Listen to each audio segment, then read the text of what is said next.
but it was April 7th of 2016 when you came on this podcast. Really? So we're talking literally 4 years ago, almost to the day. Wow. I And had that's the no day it idea. aired. So we probably recorded it a couple days early so I could edit it.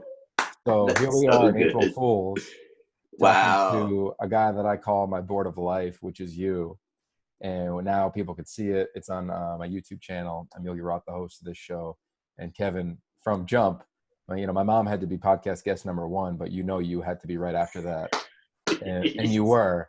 And I went through, as I prepared for this conversation, I went through every one of our notes. And for those that aren't aware, didn't listen to our first conversation, ever since we've met, I've never had a conversation with you where I didn't take notes.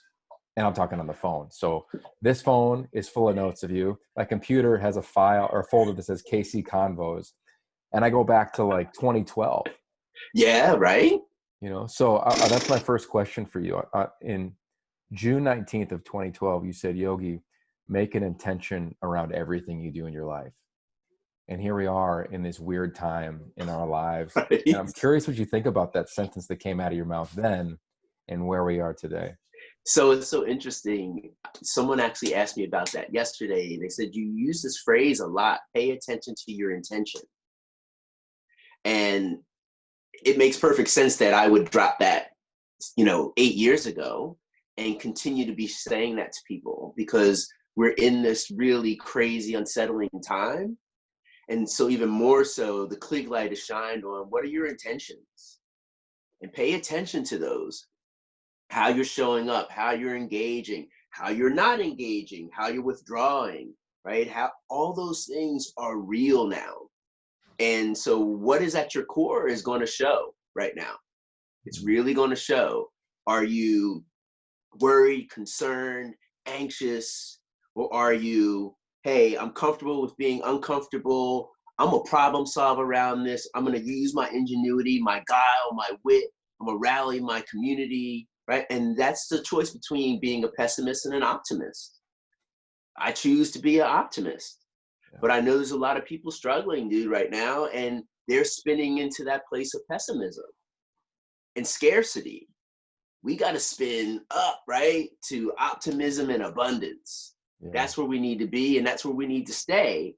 And we have to find tools and resources to allow us, not just people blowing smoke and hyping you, but there are things available.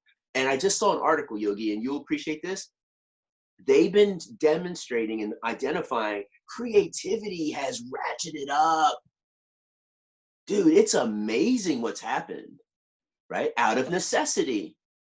We have it in us, right? We're put up against the wall about something. People start tapping into things that were latent or atrophied, right? Or they hadn't had to go to. And it is amazing to watch what people are doing and how they're being clever and creative and problem solvers. And that really just gives me hope. It's going to be different when we get out of this. We're going to reimagine business. We're going to reimagine community. We're going to reimagine family. It's happening right now. Yeah, it's so well said. And there's so many things that come off of that. For those that don't know, KC, to me, I think you're one of the most forward thinkers of my lifetime. You're a catalyst to millions all over the globe. Multiple books. The book that I was talking to you about in the open, The Rules of the Red Rubber Ball, has kind of been a signature book for you, but you recently wrote a book about belonging that we read to our son probably twice a week now as we put him to bed. And those will all be in the show notes. But you're a guy that I've always felt has given a subtle nudge to people. You don't grab them and push them over the edge and say, change your life, but you give them a nudge. You give them something to think about. And I always think about you and the word meaning. I feel like you're always asking and challenging or questioning me of like, what are you doing and does it have meaning, right? I want to write a book. Well, when I don't do it for a month, like clearly that book didn't mean anything to me necessarily as an example. So where do you feel about that work? Because you said you're right. We're creating it like potentially at a rapid rate, a more unique rate. Our brains are operating in a different world. But maybe we're operating around the things that we're meant to operate around versus the things that we thought we were meant to operate around. I think that's exactly what's happened is all that stuff that you thought mattered, it ain't getting no attention now.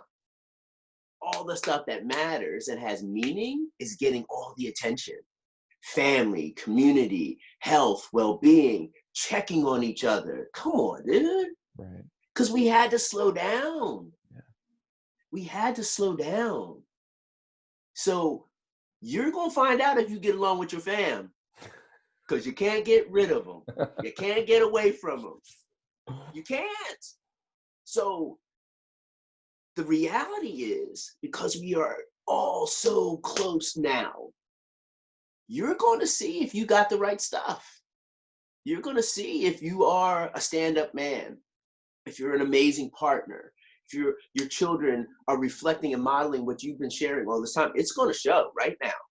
Mm-hmm. So them folks that are like, I got to get my kids back to school and all that. I said, well, damn, you wasn't doing your work, because you should be loving them up and enjoying this. Yeah, it's tense, right? And it's different. But this should be like, whoa, let me put my arms around them. I got them. They can't go nowhere. They're not overscheduled. They don't have no Where you got to be, yo? Nowhere. Stay your ass home. Save some lives, right? I thought about that last night. Like, I was laying in bed with Amy and our mutual friend, Joe Town, I was talking to. And Ariel. Exactly. You loved him, and you gave him a great shout out in your conversation with Harris. Yes. But he talked about like the 5 stages of grieving. And yes. how those are real. And then the 6th one is meaning. On the nose, dude. And we're going to find great meaning in what we're doing. And on the nose. We are grieving. Totally. Right? And I went to bed last night and I was like, I was kind of run down, and I was like, man, I'm hustling more now than I ever have. Yes. And I started to in my mind, kind of put things in order that I'm doing. And I'm like, those last 2 things that I spent a couple hours on, they don't really mean a lot to me anymore. So now I have to have a discipline around yes what has meaning. And there's like a force function of, because now, like, I'm not just running on the hamster wheel while Zane, our 5-year-old, is at school. I'm running on it while he's 10 feet from me. And that's not a good feeling. So I'm like, last night I was like, you know what? I'm going to drop those 2 things. I'm only going to do 3 things. Like, that's it. Like, I'm going to do a podcast like this every 3 or 4 weeks, not try to crank 1 a week and churn. Yes. I'm missing on fun stuff. Yes. You said a few really powerful things. We're all dealing with loss in some way, shape, or form. With loss comes grief. So we're going through the grieving process in whatever way we're doing that. Everyone is getting these epiphanies, these like, come, just pause, like, whoa moments, right? These ahas, right? We're all getting them, like, damn, this is real. How am I going to behave? What's my discipline? You said that. My discipline going to be around this now. And then you start basically editing your life. Yeah. Right? You start editing your life. What matters most? I'm going to do this and this. I'm going to model this. And you start seeing the meaning behind everything, because we had to pause. And I've always said this, Yogi, and I've said this. There is power in the pause. Yeah. There is power in the pause. And guess what's happening? Globally. Holy shit. Globally, Yogi, everyone's feeling at the same time. When have you ever had that happen? Yeah. Like that, no, a shared experience that everyone is sharing the same experience. Now, we've seen tragedies and terrible things happen in other parts of it, but it's not happening to you or me. But now it's happening to everyone. This is a remarkable moment in humanity. Dude, it's unprecedented. We're all having a level of empathy for everyone around the world. Whoa.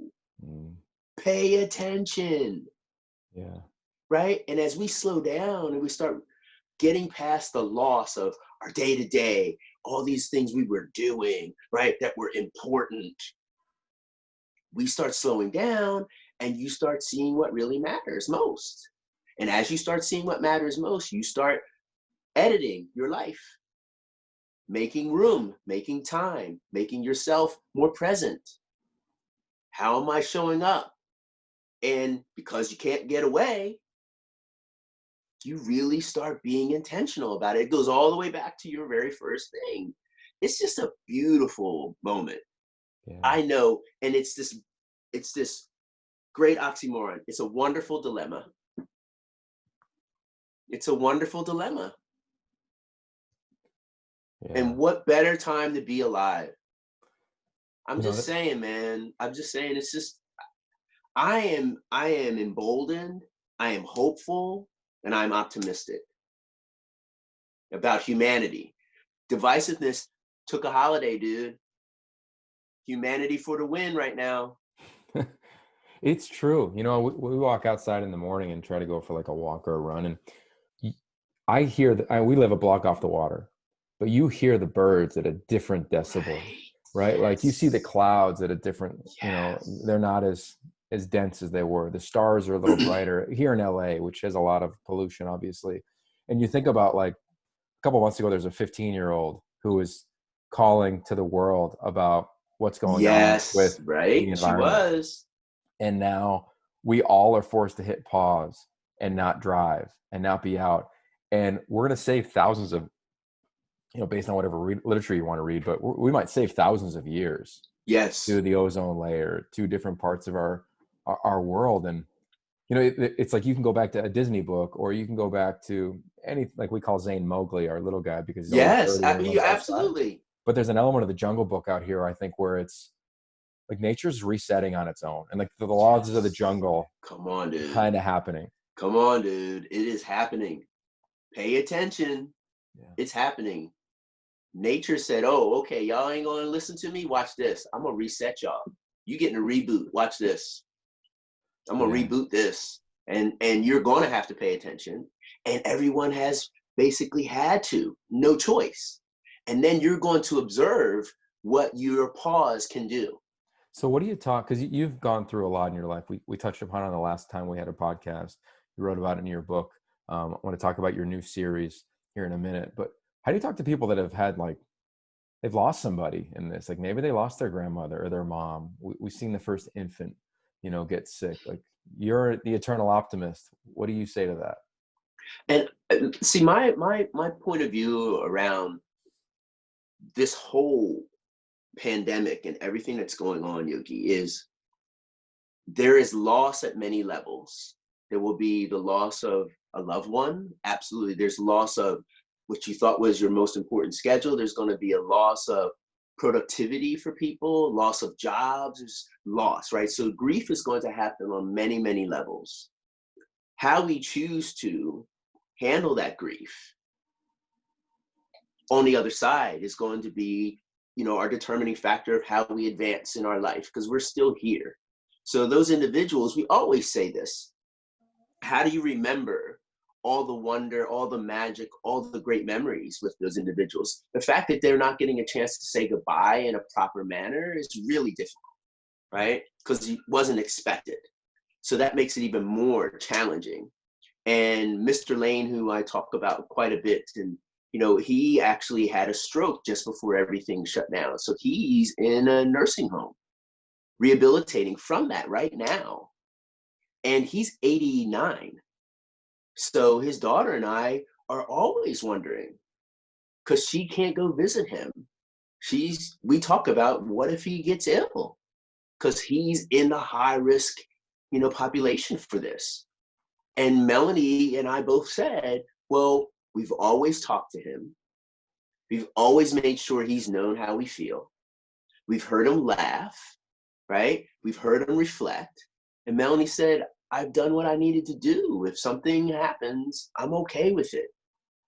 So having a lot of regret isn't about that loss. It's about maybe something you didn't do. Because if you were loving them up the way you needed to, and this was their time, yes, you're going to be upset and angry, but you can come to a point where I get it. And you know what? They know how I feel. I shared enough, right? And so that's the other thing you're finding out, are people are reaching to family members that they weren't talking to. We did it in our family. Right? 100%. Yep. Right? I've been hitting my brothers. I've always been the one that's been kind of the linchpin in our family, but my brothers were quicker to respond back. And so I think that's part of what, when people are saying, losing loved ones. But when you hear some of the stories and people who speak with reverence and joy about what we had versus anger, right, and upset, and how dare you, and I didn't even get a chance to do this or this or this. But that's not about them. That's about you. Because what about all those other days you had a chance to do that? Yeah.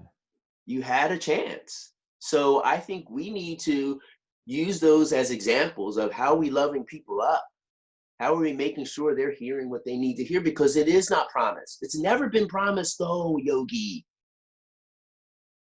This is not new. This pandemic is not presenting something new. When you see the light of day, that's your gift. Hence why it's called the present. But for us to think that I'm missing out on days and whatever with this person, no, it's not promised. So let's recognize that, celebrate the day, reach out to our loved ones. This is a moment for you to start a discipline around that. Yeah. You turned me on to this book. You gave it to me for the first time, The Precious Present. And what a great, that's the first place my mind, and I saw the cover of the book because it's in our bedroom of, yep, you nailed it. So on that note, like you Does that clearly, make sense what I'm saying? that 100% makes sense, because you're right. Like, it's a force function to say what you need to say. And when can we, right? If you're an athlete, and let's just say you got a hitch in your swing, or your elbow's out in your jump shot, or you got bagged feet as a quarterback, if you work on it for the course, science would say 7, 15, 30 reps, whatever the heck it is, it becomes habit, right? So now here we are, another month at home, another month at home. Yes. Another call to your brothers, another call to my uncle, like people we haven't talked to in years. Yes. And now all of a sudden it becomes the daily, right? It becomes a habit. It becomes a practice. So I do think there's a force function to your point of like, how are you teaching your kids? How are they modeling? If it's crazy town, you get to adjust. What a great opportunity. And I think in terms of the optimism that you referenced when we started this thing, man, like without clouds, there's no silver lining. Like honestly, you can't enjoy the wins unless you went through the crucible. Right on. You got to go through some shit. You got to. It's part of how you enjoy it more. And I think that's part of what, this Pollyanna attitude that people, perceive they had. Come on. We all dealing with some shit. We're all dealing with some difficult. That's real. And we're all dealing with this together. And we all have this opportunity right now, right, to make those phone calls, reach out to those people, but not just one time. Yeah. Checking on people and being intentional. You good? You good? My buddy did a roll call the other day. Roll call, right? So I sent him Key and Peele, present, right? I sent him back, present, right? And he fell out, right? He thought that was so good, right? But I just think that's part of what we have, a wonderful offer, right? So nature has offered everyone an opportunity to pause. And the offer is, in that pause, what will you do with it? And then it's your choice. And so there are people who are spinning down the rabbit hole, and there are people who are spinning up. And that's our choice. Nature has offered everyone the opportunity to pause. I'm talking to you, but I'm still taking notes, bro. Nothing's changed. Nothing's changed. Okay, so you're super intentional on everything that you do. You have this really cool platform that is out, and you can go to kataglyphs.com, KATAGYLPHS.com, and of course Kataglyphs. Yes, Kataglyphs, like hieroglyphics, like hieroglyphs. Kataglyphs. Got it. Kataglyphs. Okay, I mispronounced that. I apologize. Yep. And it's all about unexpected wisdom from you, and I want to know, like, and also how my life was catalyzed. So that's the other piece too. Yeah, so we're finally, like, you do such a great job of sharing your story, but also listening and pulling stories out from others, right? Kobe Bryant being somebody you knew when he was in high school. There's a great interview with you and him online at the Aspen Institute, talking out and pulling out gems. You've done that with everybody your whole life. It's part of your life's work, but now you get to share you. So I'm asking, like, was this the universe and the timing, or were you like, hey, a pandemic is occurring, it's time for me to share more of my story? No, this was a work in progress. We started thinking about this back in December, actually, but the stories had been written for years. quote unquote the memoir, right? I was going to do, and I'm like, I'm not into writing another book like that. And so I just let them sit. They just were sitting, and I was doing a podcast at a production studio here in Portland, the studio at North Rim, and the guy said, "Hey, if you ever have some ideas, whatever, we could talk about it." You should consider doing a podcast. I said, "I don't really want to do a podcast," and I said, "Well, let me start researching." So I started researching, and I saw this thing called a limited series podcast, where it's just a certain number of stories for a certain range of time. It'll live in infamy, right? Mm-hmm. On there, but it's just a range of stories. And I said, oh, I can do that. And so it's on a specific topic or whatever. So I started researching that. I went back to them with that. They said, yeah, you could do that. I said, what if I narrate these stories? I have these stories. They go, oh, well, what are they about? And I said, well, it's kind of my journey, and I'm going to put them in chronological order, but I'm going to highlight real specific moments that I rarely get to talk about on stage, or only get to say a minute's worth of it, but to go into the rest of the story, but also to share some of the unexpected wisdom that I've learned that ties into that story. And they were like, let's go. So we started building on it. Yogi, the timing. We've set up a recording studio in my bunker, my creative bunker in my office, which you've been in. And check this out. 1 week later, the pandemic starts. Wow. So we recorded everything, video shoot, photo shoot of all the artifacts. I have artifacts for every story that basically correspond. So it's kind of one of those things, if the walls could talk, these artifacts are going to be telling the stories. I'm narrating. So it's not me on camera, it's my voice. And these artifacts that basically support it. And we were talking about afterwards, like when we were going to produce it, I said, well, no time like now, because I have a captured audience. Ain't nobody got nowhere to be, and they're dying for some content. And they said, brilliant, okay. And so we started production. And so we're going to roll it out every Wednesday. So I'm calling it my Wednesday Wit Plus Wisdom days, right? So Wit Plus Wisdom Wednesdays. We're going to share them on those days every Wednesday. So it started today, the official drop today. So we did the welcome, the introduction, an open letter to my shadow dad, and then the unexpected wisdom, the lessons. And that all dropped today, and it's on Kataglyphs.com. I'm so excited because guess what happened? I've been hearing from people who grew up around me.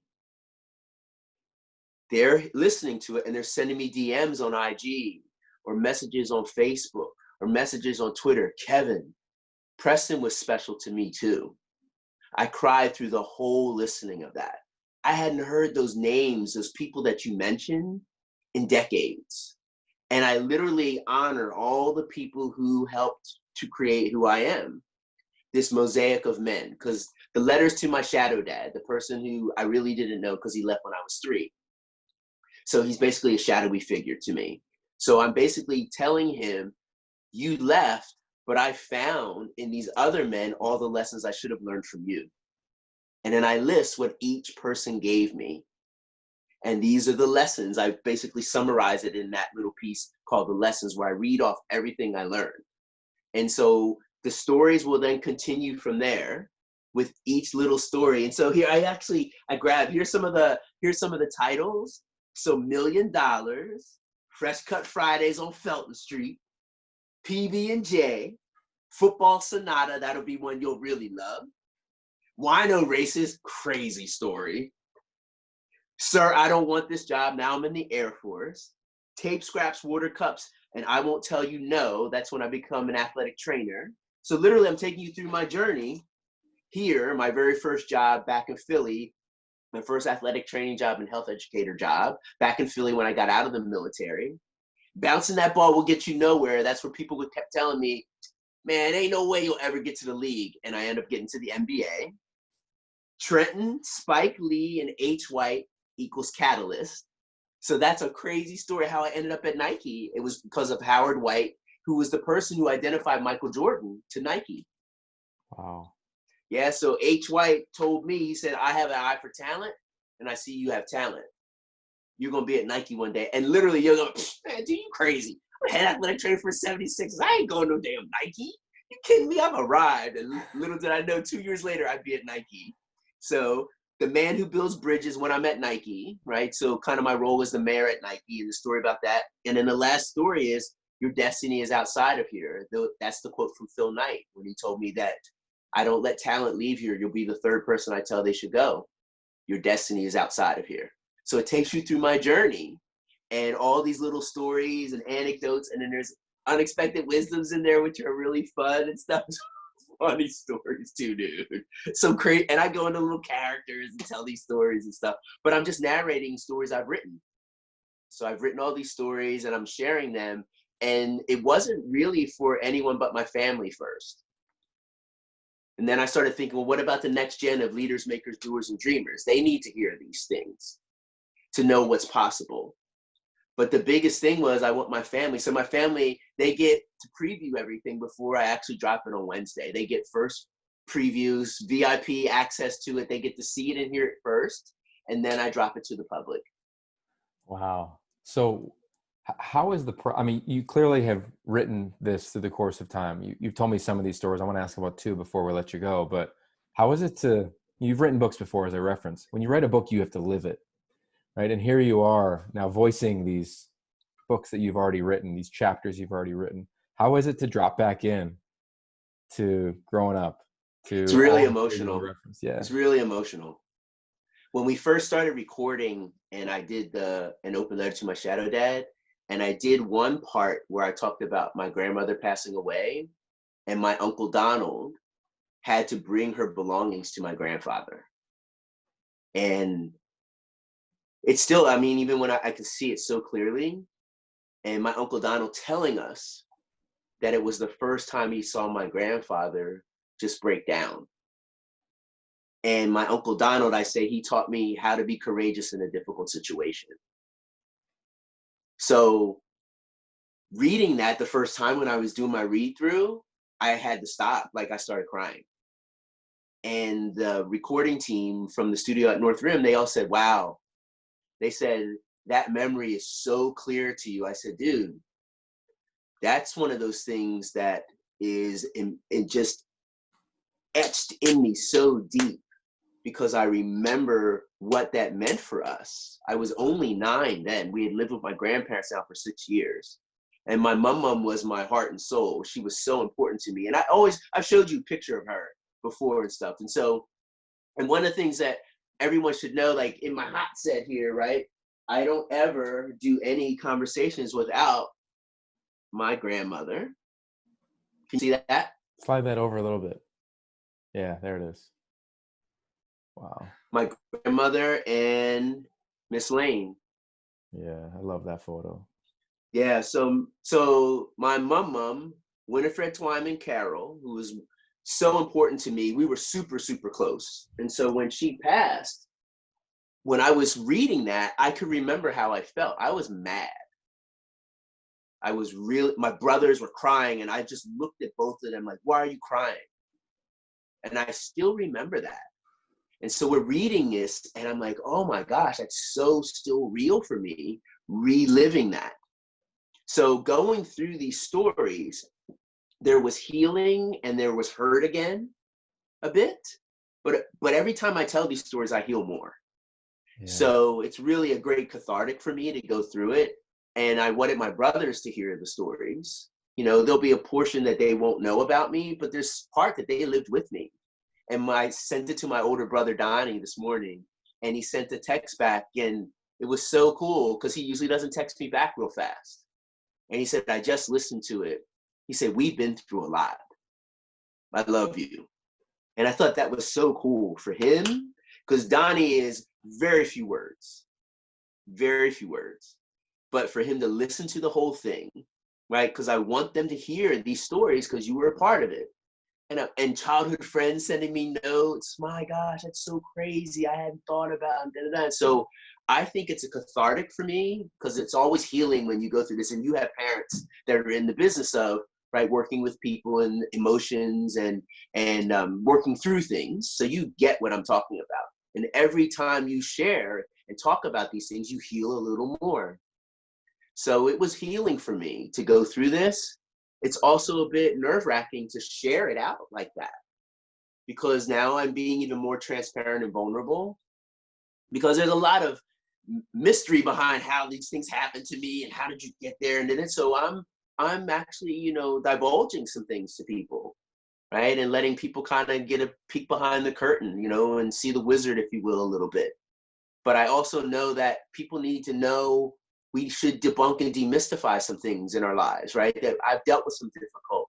I've not always been successful. There has been some tragedy. There has been loss. And I found a way, right, to pick myself back up. And, you know, somebody said that, what is it? Hard times don't last, right? Where tough times don't last, tough people do, right? Right.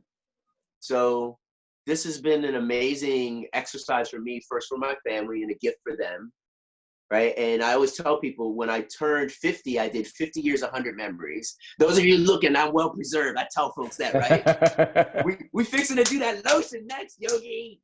And then I turned 60, and I said, what am I going to give to my family now? And so this is my gift to my family, is Wow. these stories. And then for the family at large, it's for them too. But the next gen needs to know this kind of a journey too. So that's what it's about. So how did you, and you know why I'm asking this question, but when I listened to it this morning, a letter to my shadow dad, and it was beautiful. And here you are, the eternal optimist, right? But not optimist head in the sky in the clouds. Yeah. Like, you see stuff, you're as real as they come. But how are you able to, just changing a word, right? Shadow dad instead of absent dad, you know, or whatever you want to put in there. I'm not putting words in your mouth. How have you been able to curate that mindfulness thought? Because I feel like you had that thought as a kid. Maybe you didn't. Maybe it took you a while to come up with the term shadow dad. I'm not sure, but I'd love you to lean into that episode. Yeah, that it wasn't something I've had for a long time. It was actually something when I sat down to start writing, quote unquote, the memoirs. But I've been working on this idea of a memoir for, I don't know, let's say 15 years. Just when, you know, I'd done my first couple books, and then someone said, you should write a memoir. I'm like, I don't know. They said, you should write a memoir. I'm like, okay, fine. And then I start, you know, well, what would I write? And I had done some journaling to set up my first book project. So I had stories in there. So when I started to go back and say, well, what do I want to focus on? Well, let me focus on the beginning again. Let me go back to my earliest recollection. And I go back to my earliest recollection. It's my dad. And so I start thinking about, well, what does he represent?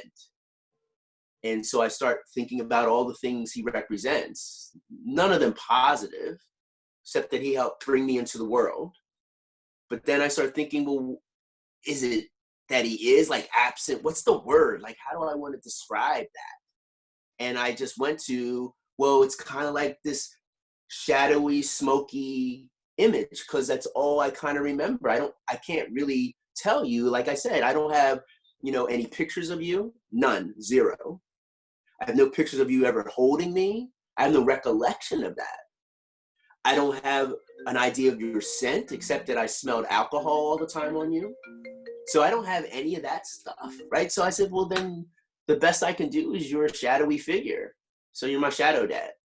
So that's kind of how I got to it, is just using that term. But I never thought about absentee or anything like that. I wanted it to be more lyrical and descriptive, because that's what it's always been to me. And I've always been that kid that way. Like, I've always had that kind of imagination, because I've loved books and I love reading. So that's how I came up with Shadow Dad. And it fits. And for my brother to kind of co-sign it, you know, that just made me go, like, we good, let's go, right? Like, for my older brother, right, to co-sign that this morning just made me feel so, like, just validated by him. Didn't matter what anybody else thinks. It's fam, right? And so for him to say that and co-sign that, like, let's go, right? Yeah, that's beautiful. Okay, so right now, as we've talked about, is an interesting time. Some people are being furloughed. Some people are being let go. Some people are recreating new opportunities, recreating within existing opportunities. But there's a moment, right, where they look themselves in the mirror and they're like, a shift is happening. Your final chapter of this series of stories you're sharing is when, not necessarily in the mirror, but you looked across from you and you saw Phil Knight, and he said, "You got to go." And I'm sure there was some fear in that, of leaving Nike and the most amazing place in sports at the time, and one might even argue still today. But I think people are facing their own version of that right now, and there's a force function. Could you share that story, and maybe how you talk to somebody right now who's being forced to leave a building or an office or a job that they never thought they would leave? So we're in this amazing, remarkable pivot moment for everyone, right? And Ken Black talks about the pivot a lot. Yep. And Ken Black was a colleague of mine back at Nike, and is a force for good, and just a creative par excellence. He's just an amazing human being. But Ken would talk about pivot a lot, right? We didn't have that conversation back in 2004, but I'll use that reference. So we're all at this inflection point, this pivot moment. So in 2004, I was at this pivot moment, and it wasn't by design. I was still loving my job, but all these other things were happening organically. I doing public speaking on behalf of Nike, but then a speakers bureau approaches me. Hey, I'm sharing stories and everything. Miss Lane keeps bothering me about write a book. So get rejected by all the publishers. I end up writing a book that I self-published. It wins design awards, Rules of the Red Rubber Ball. So I have a book. It lands on the desk of someone at ESPN. They call me, we want to sign you to a book deal. So now I have a speakers bureau, I have a book deal, but I still love Nike and I love my job. I'm basically, Phil Knight was CEO and chairman at the time. He called me the mayor of Nike. So we would meet regularly, monthly. We'd have a monthly meeting. And I had been talking to other people within my circle of people there. Leslie Mundy was one person. She worked in communications for Nike. Gina Angelique Warren was another person. Howard White and Peter Ruppe, who you know very well.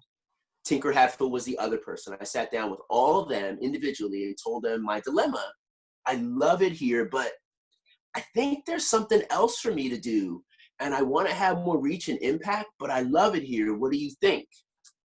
To a person, they said, maybe it's your time to go. And I fought that. Yeah, but I'm here. I basically, I've created my own role. I'm loving it here. They said, yeah, but maybe it's your time to go. And so the last person I talked to, and I had a scheduled meeting, as I said, I'm going to bring it up to Phil Knight. And so we were having our scheduled meeting, and I said, can I ask you something? He goes, yeah. He says, this is what's going on. And I started explaining, explain all that's happening. And he looked at me, and I remember it was so clear. He looked at me and he said, I don't let talent leave here. And I'm like, oh, right. So my heart is like, did I overstep? Damn. I kind of did I go too far? He goes, and then he had this beautiful performance pause. He goes, you'll be the third person I tell they should go. Your destiny is outside of here, Kevin. And he basically gave me this, gift. He gave me a gift. Go forth and prosper. And so that's what ended up happening. And I left in 2004 after that series of conversations with each of those individuals, and then that final piece with Phil Knight. And I went out on my own. I've been on my own for 16 years now.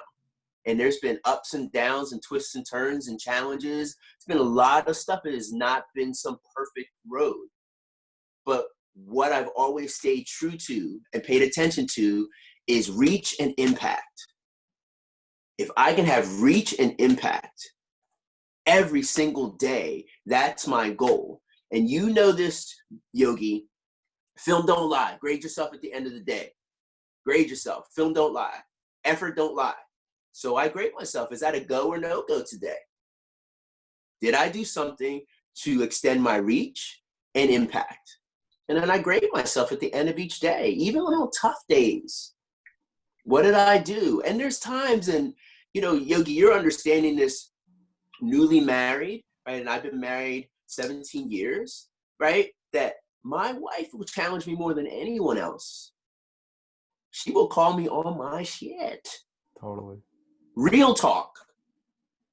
And so if I can't face the real CEO in my life, her, then I know I didn't do right.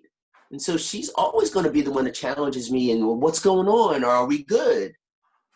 And I have to be able to say that confidently. And I also have to be vulnerable enough to say I'm a little worried, but I'm going to figure it out. And she always says, I know you will, because that's what you do. So for people out there right now, we all in the struggle together. You're not alone. That's what's rare about this. So what I'm discovering are all these resources being shared, and the level of just generosity. People are so generous right now. Everybody's not like mine, mine, mine, mine, mine. It's really beautiful to see the level of generosity that's happening. First in your own backyard, look there. Then look broader. But there are a lot of resources right in your own backyard because there are a lot of people right near you that are dealing with the same thing. So we're trying to help each other and lift up our backyard first. So check the Small Business Association. Check the things that are happening within your community. Check all the resources that are going on. Make sure you're setting up Google alerts or whatever so that you're getting the info every day that you need to help you find a way to work around. What's going to be your life hack now? How are you going to life hack this? Because we can, but you got to find a way to do it, right? And you can't do it alone. Collaboration still is the social currency, even more so now. So who are you collaborating with? The more that you're realizing you're collaborating and you're connecting, dude, it's fire because we're all dealing with the same thing. I'll say it again. Yeah. That's what's so magical about right now. We're all dealing with the same thing.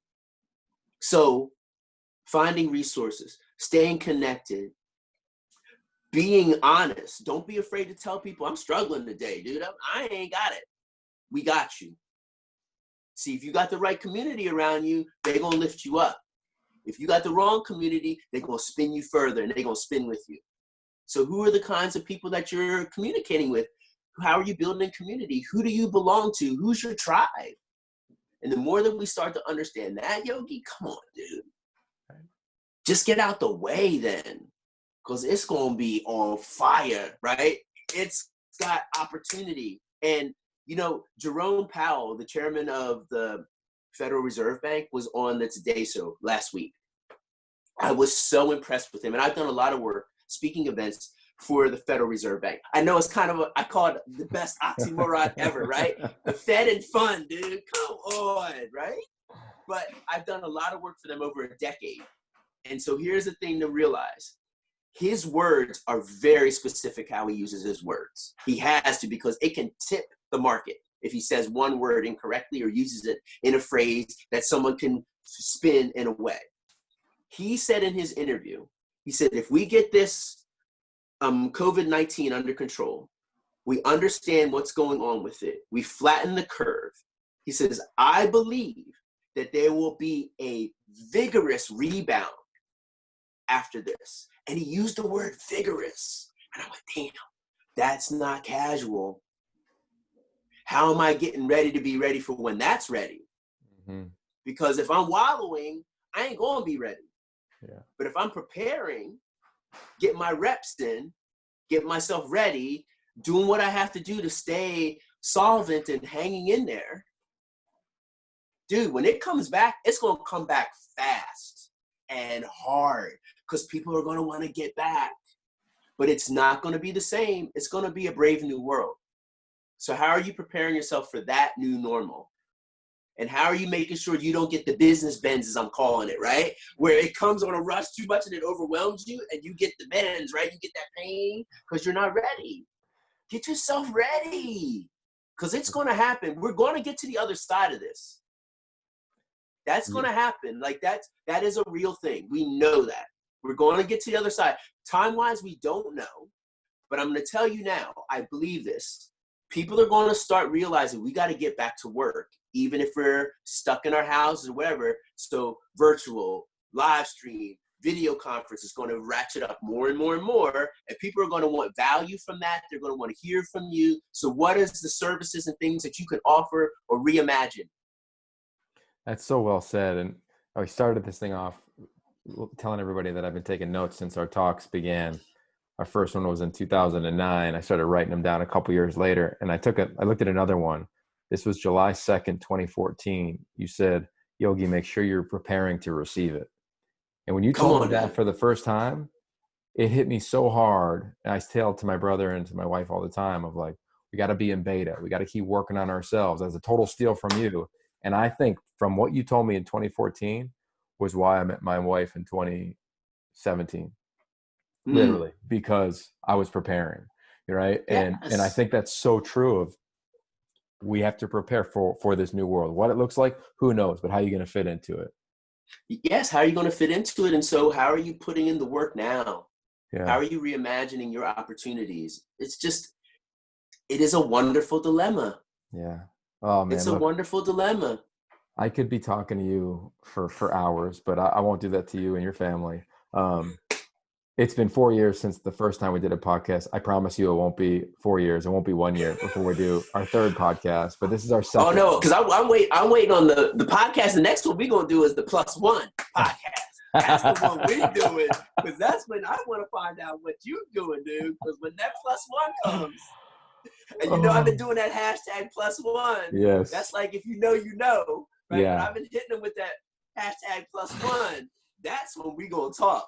Yeah, we're gonna find that out. It might be at midnight. Because it'll be real then. Exactly. Oh, Art, I love you. Art, so where can people go to continue to track best place for all your content, this new series you have out?